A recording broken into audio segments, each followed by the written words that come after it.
Praise the lord. ప్రభువైన యేసు నామములో అందరికీ వందనములు.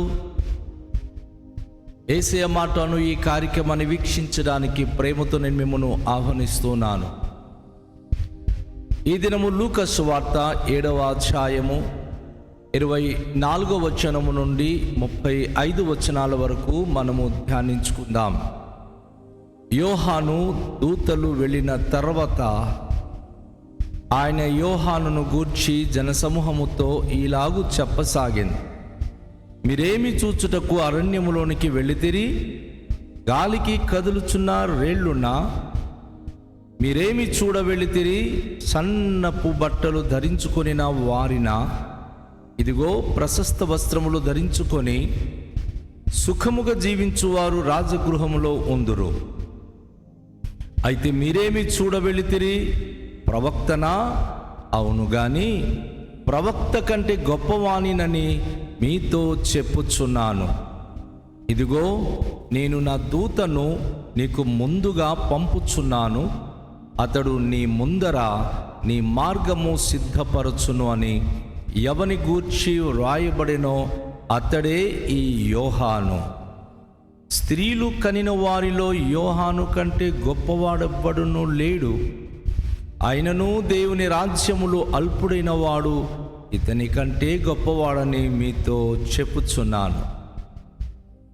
ప్రజలందరూ సుంకరులను యోహాను బోధ విని అతడిచ్చిన బాప్తిసం పొందిన వారై దేవుడు న్యాయవంతుడని ఒప్పుకొనిరి గాని పరిసయ్యులు ధర్మశాస్త్రోపదేశకులను అతని చేత బాప్తిస్మం పొందక తమ విశేషమైన దేవుని సంకల్పమును నిరాకరించిరి.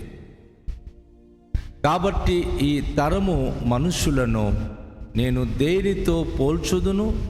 వారు దేనిని పోలి ఉన్నారు? సంత వీధులలో కూర్చుండి ఉండి మీకు పిల్లన గ్రోవి ఊదితిమి గాని మీరు నాట్యమాడరైతిరి, ప్రలాపించితిమి గాని మీరేడువరైతిరి అని ఒకనితో నొకడు చెప్పుకును పిలుపులాడు పిల్లకాయలను పోలి ఉన్నారు. బాప్తిస్మమిచ్చు యోహాను రొట్టె తినకయు ద్రాక్షరసము త్రాగకయు వచ్చెను గనుక వీడు దెయ్యము పట్టిన వాడని మీరనుకునుచున్నారు. మనుష్య కుమారుడు తినుచు త్రాగుచును వచ్చెను గనుక మీరు ఇదిగో వీడు తిండిబోతును మద్యపానీయు సుంకరులను పాపులకును స్నేహితుడని అనుచున్నారు. అయినను జ్ఞానమని దాని సంబంధులందరిని బట్టి తీర్పు పొందుననెను. ప్రియదేవుని యొక్క బిడ్డలారా, ఈ ప్రశస్తమైన సమయంలో ప్రభువైన యేసుక్రీస్తు వారు యోహాను గురించి ఇచ్చిన అద్భుతమైన సాక్ష్యము గురించి ఈరోజు మనము ధ్యానించబోతున్నాం. ప్రభువైన యేసుక్రీస్తు వారు ఎప్పుడైతే యోహాను తన శిష్యులను పంపించి ప్రభువైన యేసుక్రీస్తు గురించి కొన్ని విషయాలను తెలుసుకొని ఆయన పంపించారో, వారికి జవాబిచ్చి పంపించారో, దూతలు వెళ్ళిపోయిన తర్వాత యేసు ప్రభు వారు యోహాను గురించి అద్భుతమైన మాటలు చెప్తా ఉన్నారు. అయితే ఆయన చెప్పే ముందు ఆయన ఏమంటున్నారంటే, మీరు అరణ్యానికి దేనికి వెళ్ళారు అని అడిగితే గాలికి కదులుతున్న రెల్లునా లేక ప్రశస్తమైన వస్త్రము ధరించుకున్న వారికా? అంటే ప్రశస్తమైన వస్త్రం ధరించుకున్న వారు అరణ్యంలో ఉంటారు కదా, రాజగృహంలో ఉంటారు.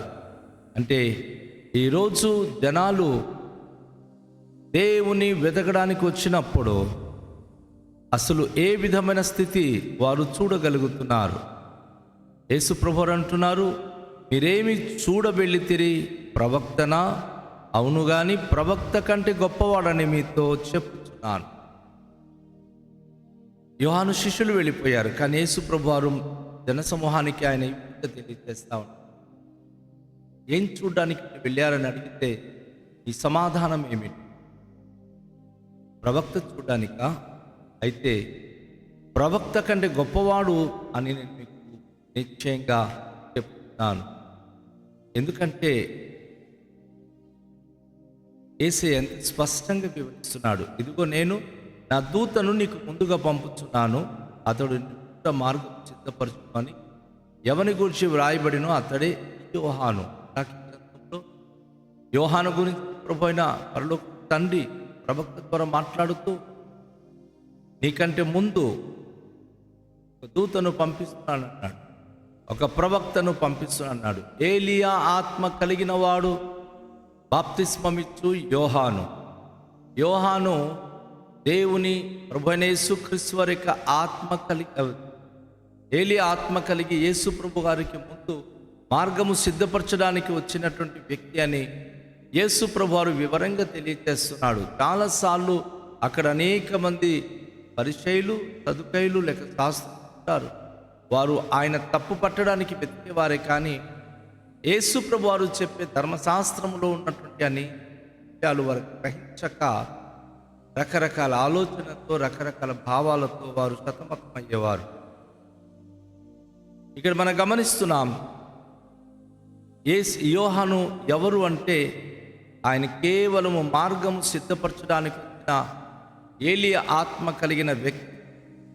యేసు ప్రభువారు ఎవరంటే తండ్రి అయిన దేవుని యొక్క అద్వితీయ కుమారుడు. అది యేసు ప్రభువారు స్పష్టంగా తెలియజేస్తా ఉన్నాడు. కానీ యోహాను గురించి ప్రభు ఏం చెప్తా ఉన్నాడో చూడండి. స్త్రీ కనిన వారిలో యోహాను కంటే గొప్పవాడెవ్వడు లేడు, ఆయనను దేవుని రాజ్యంలో అల్పుడైన వాడు అతని కంటే గొప్పవాడని చెప్తున్నాను. ప్రజలకి ఎలా ఉందంటే యోహాను ఒక ప్రవక్త, ఆయనకి చూసి భయపడేవారు, కనీసం ఎవరు భయపడేవారు. యోహాను కంటే గొప్పవాడు ఎవరు లేరు అని చెప్పి యేసు ప్రభు వారు యోహాను గొప్పగా సాక్ష్యం ఇస్తున్నారు. స్త్రీలో కనిన వారిలో యోహాను కంటే గొప్పవాడు ఎవరు లేరు, కానీ దేవుని రాజ్యంలో అల్పుడైన వాడు అంటే దేవుని రాజ్య స్వార్థ ప్రకటించడానికి తనను తాను తగ్గించుకొని వచ్చిన యేసు ప్రభు అతని కంటే గొప్పవాడని మీతో చెప్తున్నాను అంటున్నాడు. దేవుని రాజ్యము నిమిత్తము పరలోకపు సింహాసనమును విడిచిపెట్టి తనను తాను రిక్తునిగా చేసుకొని మానవ జీవితంలో ఒక గొప్ప ఉదాహరణంగా మాదిరికరంగా తన బ్రతుకును కనుపరిచి నిందలు సహించి అవమానము భరించి దాసుని స్వరూపము ధరించి సిలువలు ఆయనకి చంపే వరకు సిలువ మరణం పొందునంతగా విధేయత చూపినవాడు. అందుకే దేవుని రాజ్యంలో ఆయన అల్పుడు అయినను ఈ ప్రవక్త కంటే అతను గొప్పవాడని మీతో చెబుతున్నానని యేసు ప్రభు వారు యోహాను గురించి తెలియజేస్తా ఉన్నారు. ప్రభు అయిన యేసు మరొక మాట అంటున్నారు. ప్రజలందరూ ముఖ్యంగా సుంకరులు యేసయ్య బోధ విని అతడిచ్చిన బాప్తిసం పొందిన వారై దేవుడు న్యాయవంతుడని ఒప్పుకుంటూ ఆయనను వెంబడిస్తున్నారు. కానీ ఇక్కడ మరొక విషయం ఏమిటంటే పరిచయులు, సదుకయులు ఏం చేస్తున్నారు? ఈ ధర్మశాస్త్రోపదేశకులు, పరిచయులు యోహాను ఇచ్చే బాప్తిస్మం పొందడానికి ఇష్టపడక నిరాకరిస్తున్నారు. తమ విషయమై దేవుని సంకల్పమును నిరాకరించిరి అనే మాట మనం చూస్తున్నాం. దేవుని యొక్క ఉన్న ఉద్దేశం ఏమిటంటే ప్రతి వ్యక్తి మారు మనసు పొంది పాప క్షమాపణ నిమిత్తం బాప్తిస్మం పొందాలి. బాప్తిస్మం అనేటటువంటిది పునర్జన్మ సంబంధమైన స్నానం అని చెప్పి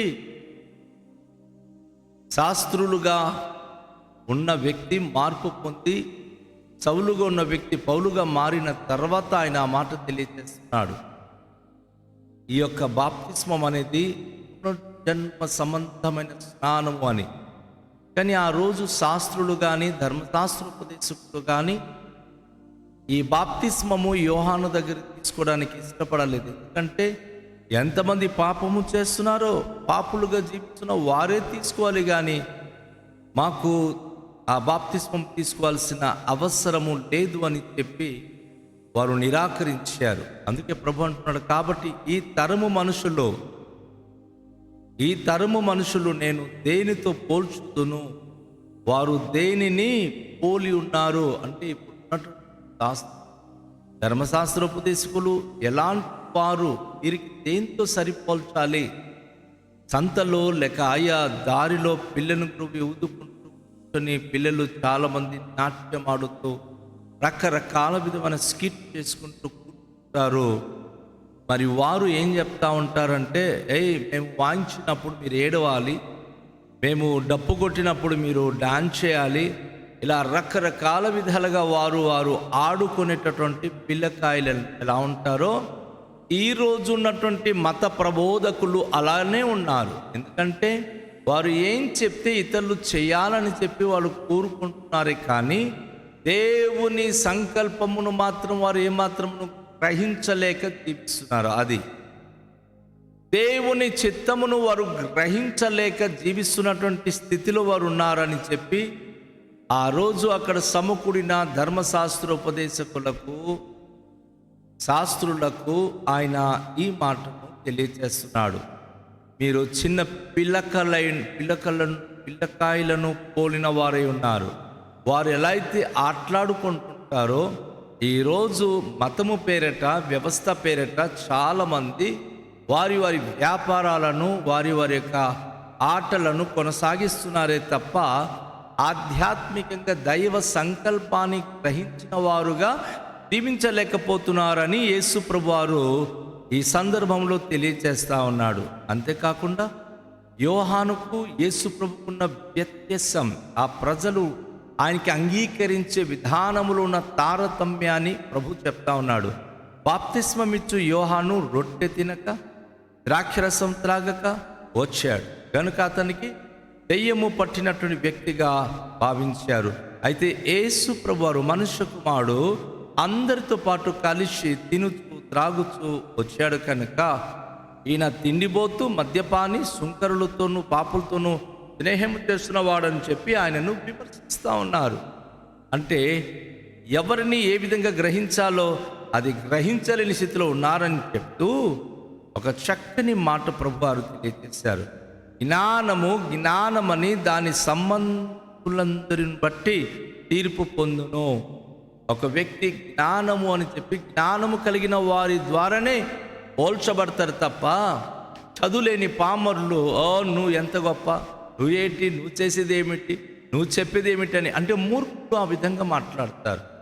సరైన జ్ఞానాభ్యాసం చేసిన వ్యక్తి జ్ఞానుల నోట మాట వచ్చినప్పుడు అయ్యో ఎంత గొప్ప మాట పలుకుతున్నారు, అయ్యో ఎంత గొప్ప విషయాలు చెప్తా ఉన్నారని జ్ఞానము కలిగిన వారే జ్ఞానమును బట్టి జ్ఞానులైన వారు ఆ జ్ఞానమని గ్రహిస్తారు. జ్ఞానహీనులైన వారు జ్ఞానము కలిగి చెప్పే వ్యక్తి యొక్క మాటలు గ్రహించక మూర్ఖత్వ బుద్ధి కలిగి ఉంటారు. కనుక దేవునికి ప్రార్థన చేద్దాం. ప్రభువా, నీ పరలోకపు జ్ఞానం మాకు దయచేయండి, మీ బోధన అర్థం చేసుకొని నీ వాక్యానుసరంగా జీవించే భాగ్యం మాకు దయచేయమని దేవునికి అడుగుదాం, ప్రార్థన చేద్దాం. మికిలి దయగల పరలోకపు తండ్రి, మీ పరిశుద్ధ నామానికి వేలాది వందనాలు, స్తోత్రాలు. గడిచిన ఏప్రిల్ మాసం అంతా కూడా మీరు మాకు తోడే ఉండి ఈ నూతనమైన ప్రభు నిన్న మాసంలో ప్రభు మమ్మను అడుగుపెట్టే భాగ్యము దయచేశారు. ఈరోజు ప్రభు మీరు ఎవరనేది మేము మిమ్మల్ని గ్రహించడానికి చక్కటి మాటలు వినిపించారు తండ్రి. మేము పరలోకపు జ్ఞానము కలిగి జ్ఞానమును బట్టి సమస్తం గ్రహించే కృప అనుగ్రహించండి. మీ కృపలో మమ్మను బలపరిచి నడిపించండి ప్రభువా. ఈ నెలంతా కూడా ప్రభువా మీ మాటలు వింటూ, మీ మాటల ద్వారా బలమునొంది, మీ మాటల ద్వారా ఆత్మీయంగా ప్రభునైనా అభిషేకించబడి మీ మహిమ కొరకు వర్ధిల్లే కృపనివ్వండి.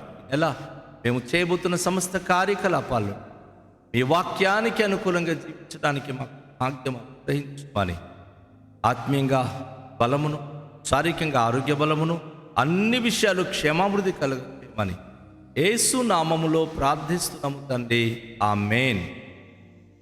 అందరికీ షాలోం. ప్రభు మనను దీవించునుగాక.